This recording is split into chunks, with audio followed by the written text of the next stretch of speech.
Radio. Les Français parlent aux Français. Les carottes sont cuites. Les carottes sont cuites. Sud Radio, Berkoff dans tous ses états. Plusieurs syndicats de médecins ont annoncé lundi qu'ils rejoignaient le mouvement de grève des personnels hospitaliers des urgences. 233 services d'urgence, soit près de 1 sur 2, sont désormais en grève dans toute la France. Que se passe-t-il ? Sud Radio, Berkoff dans tous ses états. Le face-à-face. Et tout de suite, André Berkoff, on accueille votre invité, le chirurgien Bernard Cron. Bonjour Bernard Cron, notre doc à nous. Alors, qu'est-ce qui se passe, Bernard ? On voit bien que là, c'est un mouvement qui vraiment, il y a eu déjà des grèves des urgences, des mouvements, des protestations, mais là, ça prend une ampleur. Plusieurs syndicats de médecins rejoignent. Le nombre de services en grève, ça fait 6 mois que ça a commencé à l'hôpital Saint-Antoine à Paris. Le nombre de services en grève n'a cessé d'augmenter. Et là, c'est une vraie crise. Qu'est-ce qui se passe et qu'est-ce qui a provoqué cela ? Bonjour André, mais rappelez-vous déjà, il y a 2 ans, on avait annoncé que ça allait arriver parce que Agnès Buzyn n'a pas pris les mesures qui s'imposaient et n'a pas pris conscience, car c'est un médecin certes, mais c'est un haut fonctionnaire puisqu'elle était à la tête de la Haute Autorité de Santé de l'INCa, elle n'a pas notion de la gravité de la situation. La première cause de la surcharge des urgences, c'est la désorganisation générale des hôpitaux. Je recueille des témoignages. J'ai une de mes amies qui est opérée à la suite d'une fracture de hanche envoyée aux urgences. Elle est opérée dans un service de chirurgie digestive. Or, il faut une très haute stérilité pour pouvoir opérer une fracture de jambe. Fracture de hanche. Et il n'y avait pas de drap dans son lit, on lui a mis des bandes de tissu. L'hôpital est en crise grave. Et les urgences, c'est ce qui remonte de cet iceberg. C'est la partie émergée de l'iceberg. La partie émergée. Ouais. Et la crise des urgences repose sur, à mon avis, 3 grands facteurs. Premièrement, c'est gratuit. Les malades savent qu'ils vont attendre. Ils en sont résignés, car ils ont du mal à trouver des médecins en ville. Ils ont du mal à trouver des cliniques qui assurent les urgences, puisqu'elles ont toutes été fermées à cause des normes et des contraintes. Donc, ils se rendent aux urgences, résignés d'attendre, pour de la bobologie, pour des choses simples. Oui. J'allais vous dire juste, docteur Cron, justement, est-ce qu'il ne faut pas responsabiliser un tout petit peu les gens qui, dès qu'ils ont un petit bobo de rien, qu'ils ont un malaise, même pas un malaise, quelque chose de tout ça, ils foncent aux urgences, alors qu'il y a des gens qui ont vraiment, dans les urgences, besoin de soins urgents, c'est le mot, eh bien, ils ne peuvent pas être traités. Est-ce qu'il n'y a pas quand même des patients, nous, à responsabiliser là-dessus ? André, vous avez tout à fait raison. On pourrait responsabiliser les patients, mais avec le tiers payant généralisé et le reste à charge zéro, ils consomment. Ouais. Dans les pays nordiques, le mal a été pris à la racine. On ne peut pas se rendre dans un service d'urgence hospitalier si on n'a pas fait appel à un ambulancier pour le transport. Donc la bobologie ne va pas à l'hôpital. Ah oui, il faut une ambulance. Il faut une ambulance dans les pays nordiques. Mais malheureusement, sans le dire, le système de santé français lorgne sur le système de Grande-Bretagne et sur le système des pays nordiques, en oubliant que ces pays anglo-saxons ou nordiques sont de cultures différentes de la culture française. Ils ont une discipline, et avec la discipline, comme il n'y a pas en plus de prélèvement sur les salaires, mais un impôt pour financer les soins, ils font attention à ces dépenses. Les Français ne le font pas. Mais alors, qu'est-ce qui se passe ? Qu'est-ce qui a provoqué cette espèce de ras-le-bol total des urgentistes ? Ils n'en peuvent plus, ils sont surchargés, sursaturés. Qu'est-ce qui se passe en réalité ? C'est déjà une erreur de formation et de conception de la médecine. Ma génération, les externes et les internes étaient formés à l'urgence et il n'y avait pas d'urgentistes. Nous participions au premier rang à la prise en charge.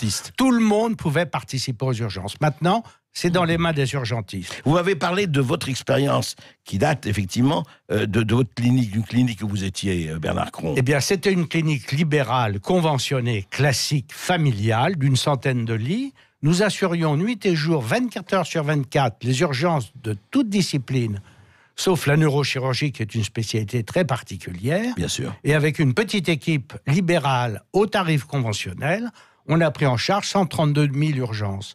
Mais les normes nous ont interdit de continuer et la clinique a déposé son bilan et a fini par fermer pour être transformée en soins de suite. Mais il y en a des dizaines comme ça, des établissements qui pouvaient assurer les urgences. Alors il faut revenir en arrière et permettre aux chaînes de cliniques qui ont entre 70 et 100 lits dans leur actif d'assurer les urgences en assouplissant le système. Parce que ça n'est pas dans la nuit profonde qu'il y a des urgences. Comment il faut assouplir le système? Attendez, est-ce qu'il faut plus d'embauches d'urgentistes? Enfin, plus d'embauches? Comment fait-on pratiquement? Assouplir le système, c'est rémunérer l'urgence en libéral. Actuellement, à l'hôpital, en centre hospitalier universitaire, une urgence aussi bénigne soit-il rapporte 200 € par urgence. À l'hôpital? À l'hôpital. N'importe Donc, les directeurs, n'importe quoi. Ouais. Donc les directeurs se goinfrent avec la recette des urgences qui représente en surplus de revenus, ça a été estimé, à plus de 3 milliards d'euros par an. 3 milliards d'euros pour les hôpitaux. 3 milliards d'euros. En plus de ce que ça coûterait si ces patients allaient en ville. Mais en ville, il y a des contraintes. L'État veut que si un établissement libéral assure les urgences, il faut être un service public. Donc des lits disponibles, un laboratoire, un radiologue, des médecins de garde, 24 heures sur 24. Bon, pourquoi c'est pas faisable même en service public? C'est faisable à condition de les payer. Bah, bien sûr, oui. Alors actuellement, un médecin généraliste, c'est 25 €. Un spécialiste de chirurgie, c'est 70 €. Et à l'hôpital, ça coûte 200 €. Donc il faut revoir tout le système. Alors revenons à l'hôpital, si vous voulez bien, André, parce que ce mouvement, que nous avions annoncé déjà à plusieurs reprises dans vos émissions, a pris de l'ampleur, et on est loin du compte, parce que pour l'instant, ça n'est que la moitié. Il y a des réunions en cours aujourd'hui et demain qui vont aggraver les décisions, parce que le plan d'Agnès Buzyn ne va rien régler. Elle veut mettre sur la table 250 millions d'euros par an sur 3 ans, soit 750. 257, c'est ça? Oui. 200, oui, à peu près. Oui. Mais c'est un redéploiement de budget pris sur d'autres budgets hospitaliers. Donc ça ne réglera rien. D'autre part, comment recruter un personnel dans les grandes villes? Je vais parler par exemple de l'assistance publique. Un salaire d'une aide-soignante ou d'une infirmière est compris entre 1 300 et 1 800 € par mois. Ouais. Comment se loger à Paris avec un salaire comme ça? Il faut être dans la grande couronne, d'où les transports, ça n'est pas possible. Dans les frontières de l'Est, c'est le même problème. Près du Luxembourg, les hôpitaux n'arrivent pas à recruter, car au Luxembourg, les infirmiers sont payés près de 2 500 € par mois. Donc beaucoup plus que leurs homologues français. Oui. Donc, je m'excuse l'expression, c'est le chat qui se mord la queue. Alors, quelles sont les solutions? Elles existent, elles sont simples. Mais pour un énarque, une solution simple n'est pas envisageable. Ah, je retrouve votre anti-énarchisme. J'ai rencontré des énarques au moment où Nicolas Sarkozy avait été élu, de la promotion Valmy, pour ne pas la citer. C'était un dialogue de sourds. Ils considèrent que les libéraux se remplissent les poches. Or, la médecine libérale, par rapport à l'hôpital, coûte 40% moins cher. Mais alors, revenons aux urgentistes, parce que vous dites que le mouvement va s'amplifier, étant donné ce qui se passe. Donc, vous dites la solution, vous dites que la solution Buzyn, c'est le chat qui se mord la queue. La solution, c'est quoi? C'est de rétablir une médecine de ville ou de 24 heures sur 24 où les gens pourraient aller. Mais est-ce que ça ne coûterait pas trop cher? C'est toujours pareil. Les gens disent oui, mais si on n'a pas d'argent, on crève, qu'est-ce qu'on fait? Ça coûte moins cher, mais comme les gens ne veulent pas avancer ni payer, effectivement, pour le patient, pour le consommateur, ça semble coûter plus cher, mais ça coûte moins cher à la société. Mais il faudrait refaire l'éducation dans la réforme du plan 2022, dont on n'a pas encore parlé, les études de médecine. Actuellement, il n'y a plus de concours hospitalo-universitaires, on n'y a plus d'examen national classant, donc tout le monde est interne. Ils ont une formation insuffisante. Si on reprenait la formation lors du 2e cycle, avec la culture de l'urgence, en apprenant aux médecins généralistes à suturer et à prendre en charge la bobologie, on aurait déjà un premier problème de régler. Oui, que le médecin réapprenne à être urgentiste. Réapprenne à faire l'urgence de proximité. Deuxièmement, il faudrait inciter les établissements, les maisons médicales et certaines cliniques à ouvrir des consultations non programmées de 18h à 22h, à condition de les rémunérer en fonction. Peut-être qu'on pourrait y mettre d'ailleurs, puisqu'on veut envoyer les internes pendant 6 mois en stage, mettre des internes par des vacations de 5 heures bien rémunérées pour, dans ces maisons médicales, pouvoir recevoir des urgences. En fait, ce que vous dites, si je vous écoute et je vous retiens bien, Bernard Cron, ce que vous dites, c'est que ces 3 milliards d'euros, ces 200 € par urgence, enfin par consultation hôpital, pourraient être mieux répartis en créant des maisons, ou des maisons ou des cliniques où les gens pourraient aller effectivement et pas seulement à l'hôpital. Mais elles existent, ces établissements. Mais comme on a allongé la durée de formation de médecine générale, puisque l'internat de médecine générale a été rallongé cette année d'1 an, il suffirait de mieux les former en 2e cycle et de raccourcir la durée de l'internat de médecine générale, avec des stages de qualité pour apprendre à faire face aux urgences, et on pourrait mettre sur le marché, je m'excuse l'expression, des milliers de médecins très rapidement, puisque en raccourcissant le cursus, on aurait plus de médecins à la sortie. Ouais. Par ailleurs, avec les normes, avec les charges, avec les contraintes, avec ce qu'a sorti la loi santé 2022, les jeunes médecins ne veulent plus s'installer. Ils font des remplacements, ils travaillent à mi-temps, et la féminisation entraîne un problème, c'est que nombre de nos consoeurs ne vont pas jusqu'au bout de leur carrière, un certain nombre s'arrêtent, et nos jeunes garçons qui sont dans la même situation que les femmes, ou bien ne s'installent pas, ou partent à l'étranger. Il y a même un exode, effectivement. Il y a un exode réel. Il y a un exode réel. Ouais. Alors, il y en a qui partent en Suisse, on dit, en Suisse, le niveau de vie est beaucoup plus cher qu'en France. C'est faux. C'est un peu plus cher qu'en France. Oui, ça dépend à Paris ou ailleurs. Mais les rémunérations sont nettement supérieures. Mais en revenant à ça, c'est-à-dire qu'aujourd'hui, est-ce qu'il y a une possibilité, je vous pose la question, docteur Cron, est-ce qu'il y a une possibilité quand, par exemple, les gens arrivent aux urgences, est-ce qu'il ne peut pas y avoir un service qui disait, écoutez, monsieur, on voit ce que vous avez. Franchement, vous n'avez rien à faire ici. Rentrez chez vous et demain allez voir un médecin. Ce n'est pas faisable. C'est qu'il ne peut pas y avoir une sélection. Un examen mais extrêmement rapide qui durerait 1 minute, 2 minutes, parce que un médecin ou même un infirmier, il verra tout de suite si c'est une véritable urgence ou une fausse urgence. C'est pas très simple, devant une douleur abdominale ou thoracique, de savoir si c'est je m'excuse l'expression, un pet de travers ou une chose gravissime. Ouais. Donc, c'est une responsabilité à prendre. Personne ne voudra la prendre. Par contre, Agnès Buzyn a proposé une solution qui, à mon avis, n'en est pas une, c'est le SAS. Un SAS de sélection avec un appel unique pour pouvoir sélectionner les malades qui iraient à l'hôpital. Au téléphone, oui, c'est ça. Par le téléphone. Ouais. Mais on manque de personnel. Qui se mettrait derrière le standard téléphonique pour pouvoir faire ce tri? Oui, parce qu'il faut quelqu'un qui sache dont on parle. Il faut quelqu'un qui sache dont on parle. On voit déjà les drames au SAMU dont on avait parlé l'année dernière. Il faut une très grande compétence pour pouvoir, par téléphone, savoir qui y relève ou pas. Donc, c'est de l'utopie. Par contre, l'argent existe. Ce sont les agences de santé qui sont en doublon, qui se sont multipliées. Nicolas Sarkozy avait créé, avec la loi Bachelot, les agences régionales de santé. Elles se sont multipliées, elles sont toujours au nombre 26 alors qu'il n'y a que 13 régions. Pourquoi 26 ? On a créé maintenant les groupements hospitaliers de territoire avec la loi Turenne. Maintenant, on crée les CPTS, les communautés professionnelles territoire de santé. On multiplie l'administration qui paralyse encore plus le système de soins. Supprimons toutes ces agences, ça dégagera plusieurs milliards par an pour pouvoir régler le problème à l'hôpital. Je voudrais ajouter quelque chose. Les urgentistes disent qu'on manque de lits. C'est totalement faux. Les hôpitaux ne manquent pas de lits.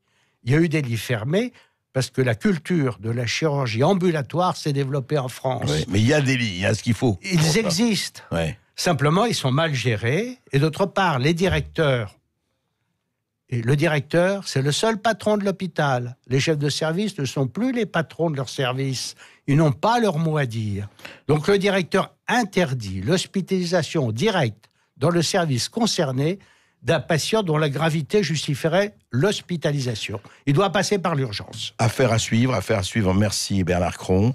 En tout cas, l'urgence de l'urgence, on la voit parce que le mouvement est en train de se développer de manière exponentielle. Et qu'est-ce qui est à suivre aussi, Berkoff, dans tous ces états, puisque vous restez avec nous, André Berkoff, pour encore 20 minutes à peu près. À partir de maintenant, chers amis qui écoutez Sud Radio, vous nous appelez 0826 300 300. Vous intervenez, tiens, à l'hôpital. Est-ce que vous y allez en confiance? Est-ce que vous y attendez trop? Tiens, notre invité, le docteur Cron, nous répondra et vous répondra. Vous nous appelez au 0826 300 300. À tout de suite sur Sud Radio.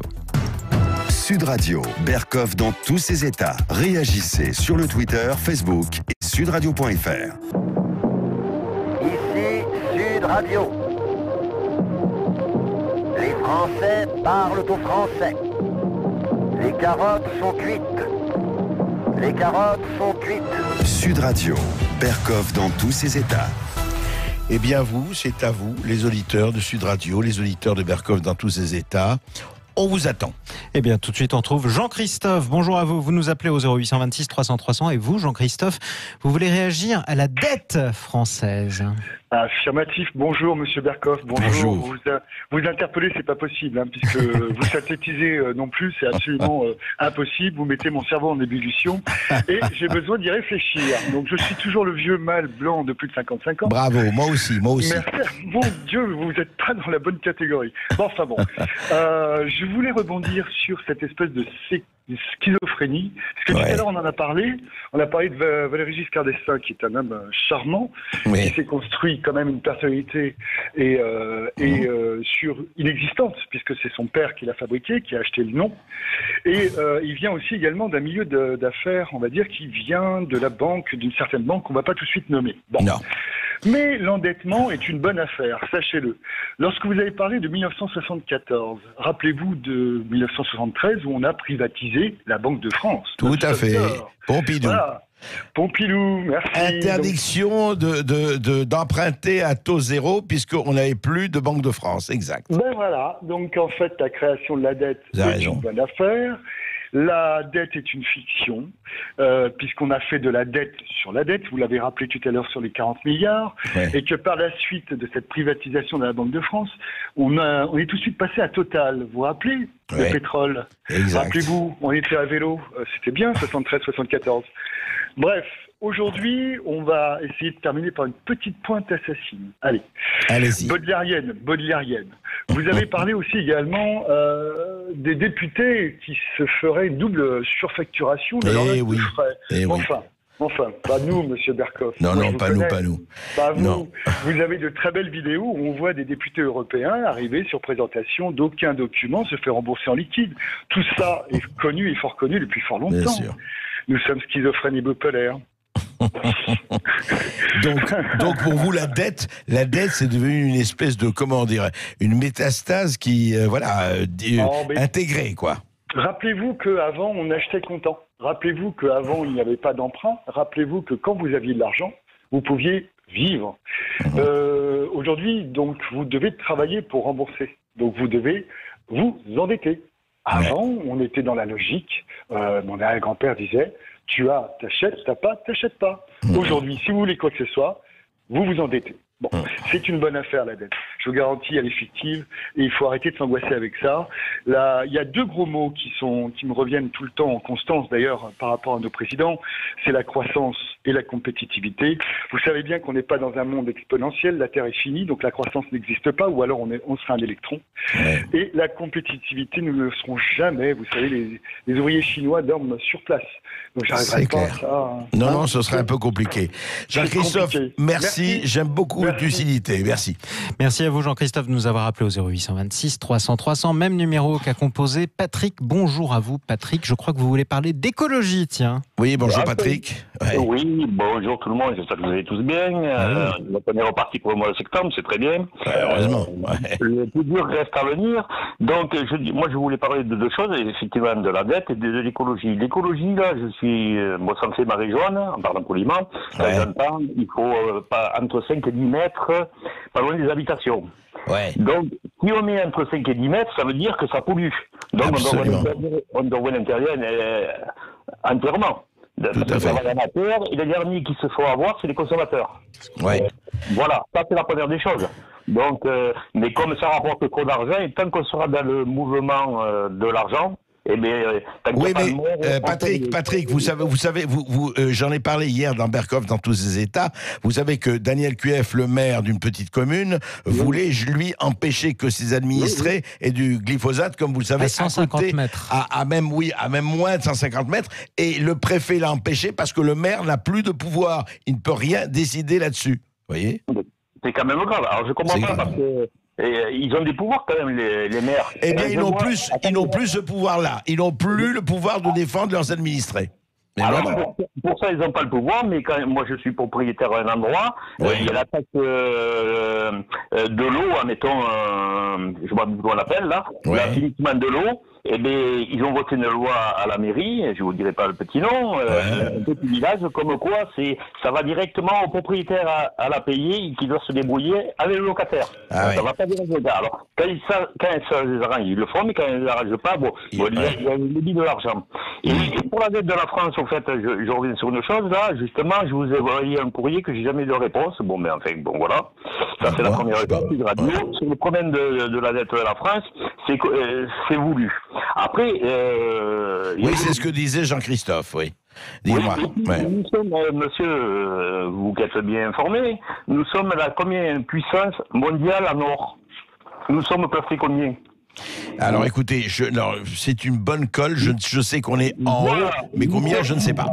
Nous sommes la 4e puissance du monde. D'accord. Donc, il y a 2 points où, pour la dette de la France, où je ne suis pas d'accord du tout. Effectivement, je vous ai envoyé une doc là-dessus. C'est voulu par les banques. Et donc, il y a les taux qui sont à 0% actuellement. Oui. Et je crois, si je ne me trompe pas, on paye 150 € d'intérêt par jour. En termes clairs. Est-ce que moi je trouve que déjà les députés sont très mauvais pour gérer la France. Depuis le départ, la dette elle est depuis 1973. Et par contre, la plus grosse dette qui a été faite, qui nous l'a fait, c'est M. Sarkozy, plus de 80 milliards. Alors quand j'entends dire nos livres, je suis plié de rire, parce qu'il faudrait déjà apprendre à gérer peut-être la France avant de s'amuser à faire des livres. Donc ça, c'est la première des choses. Vous pouvez vérifier, vous le verrez, je l'ai envoyé ça aussi. Et d'autre part, ce que je voudrais dire, pour la dette de la France, si on voulait vraiment, moi déjà ça me gonfle parce que je paye quand même l'équivalent d'une retraite par an. De la dette que j'ai pas fait. Vous, quand vous avez un compte, si vous avez des ajouts, c'est pas les autres qui le payent, c'est vous-même. C'est clair. Moi, je ferai un premier impôt déjà. Tous les hommes politiques depuis 1973 qui ont commandé la France, je leur ferai un impôt sur la dette. C'est à eux, vu qu'ils ont mal géré la France. Quand vous gérez mal votre compte, c'est vous qui payez la dette. Écoutez, oui. Mais attendez, pour finir vite fait. Oui, allez-y Patrick, parce que nous avons beaucoup de gens qui attendent, mais allez-y. Voilà. Et pour finir, je dirais que on pourrait très bien vendre une partie de l'or. On a plus de 400 000 tonnes d'or en France. On pourrait vendre une partie et payer justement une partie de la dette pour ne pas payer des intérêts. Et d'autre part aussi, on pourrait renégocier la dette comme on renégocie les crédits. On en était à taux zéro, on emprunte une grosse partie à taux presque 1%, puis l'État, ils ont moins que 1%. Non, mais non, ils ont à taux zéro. Mais ça, écoutez, ce que vous allez faire, en tout cas, moi, je n'ai jamais reçu votre courrier, juste un mot, renvoyez-le-moi à mon nom, au 104 avenue du Président Kennedy à Sud Radio. À mon nom. Merci, merci Patrick. Et le courrier sera remis en main propre. On est toujours avec André Berkoff. Vous continuez à nous appeler au 0826 300 300, que vous veuillez réagir sur la grève, sur la dette, pardonnez-moi André, sur l'écologie, pourquoi pas, ou sur l'hôpital, qui est aussi un sujet qu'on aborde avec votre invité. Absolument. Alors justement, Bernard Cron, je voulais un peu non pas qu'on conclue, mais qu'on avance là-dessus, parce que l'histoire, elle est ouverte. Est-ce qu'il y a aussi un problème économique? On en a parlé, bien sûr. Mais est-ce que justement, d'un côté, on a l'impression on a parlé du gaspillage. J'ai reçu plusieurs personnes la semaine dernière, notamment contribuables associés et autres, sur l'extraordinaire gaspillage. Et vous avez vous-même parlé du gaspillage avec les autorités de santé, les ARS et autres choses où il y a beaucoup de gaspillage. Mais de ce point de vue, aujourd'hui, dans les urgences, est-ce qu'il y a une possibilité d'injecter, du point de vue économique, quelque chose qui ne changerait pas tout, mais qui permettrait en tout cas d'atténuer l'extraordinaire pression qui s'exerce sur les urgentistes? Il faudrait réformer le système hospitalier, puisque la ville, on en a parlé avec les cliniques et avec les maisons médicales, à condition de réformer les études de médecine. C'est le plan 2022 qui est totalement inadapté là-dessus. Pour l'hôpital, les directeurs ne gèrent pas les lits de l'hôpital. Ils empêchent cette gestion. Il y a des lits qui existent, il y a des lits qui sont ouverts, il n'y a parfois pas du personnel dedans. Oui, mais s'il y a des lits et pas de personnel, Bernard... Il suffit de le recruter, mais pour recruter du personnel, actuellement, on paye des mercenaires, ceux qui viennent en vacation, 3 fois le prix d'un salarié. 3 fois. 3 fois. On trouve des mercenaires à ce tarif-là. Ce que vous appelez mercenaire. C'est quelqu'un qui vient sous vacation, sous contrat, passer 24 heures, 3 jours, une semaine pour boucher les trous. Ça se fait notamment dans les maternités quand on monte de pédiatre, d'anesthésiste ou d'obstétricien pour que la maternité ne soit pas fermée autoritairement puisqu'il faut des normes pour pouvoir fonctionner. Donc à l'hôpital, le directeur devrait rendre son pouvoir au chef de service de la chirurgie et du cardiovasculaire. Qui décide lui-même de ce qu'il doit faire. Qui pourrait décider comment réorganiser son service. Parce que pour le moment, vous l'avez dit déjà, il n'a aucun pouvoir, le chef de service. Plus aucun pouvoir, puisque les strates administratives, puisqu'on a parlé des agences de santé, il y a l'administration centrale de l'assistance publique, il y a le directeur, il y a la CME, il y a le conseil de surveillance, il y a le directoire, il y a les pôles. Et les chefs de service sont des petits garçons, excusez-moi pour mes collègues, car demain j'ai une réunion à l'Académie de chirurgie avec qui je vais discuter, je vais me faire bien engueuler par eux. Ils n'ont plus le pouvoir, c'est pas de leur faute. Ils ont une carrière qui dure toute leur vie.